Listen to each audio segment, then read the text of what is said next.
কবিতার নাম আসমানি, লেখক জসিমউদ্দিন।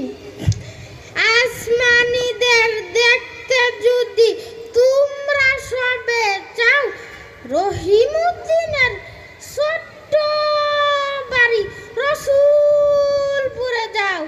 বাড়িতে নাই পাখির বাসা, ভেন্না পাতার ছানি, একটুখানি বৃষ্টি হলে গড়িয়ে পানি, একটুখানি হাওয়া পেলে বন্যার বর করে, তারই নিচে আসমানিরা থাকে বছর ভরে।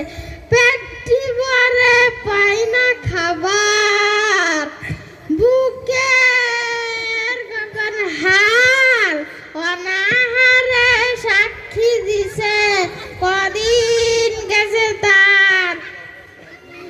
মাশাআল্লাহ, আবৃত্তি এ পর্যন্ত আমরা যা দেখলাম এই সিলেটের আবৃত্তি, মানে আবৃত্তি যাকে বলে এটাই কিন্তু হয়েছে। এইদিকে আমাদের একটু লক্ষ্য রাখা উচিত। কেমন? মাশাআল্লাহ, ধন্যবাদ বিচারক মণ্ডলীকে তার সুন্দর মন্তব্য করার জন্য। নুরানী তালিমুল কোরআন মডেল মাদ্রাসার দ্বিতীয় শ্রেণী থেকে পঞ্চম শ্রেণীর কবিতা আবৃত্তি প্রতিযোগিতায়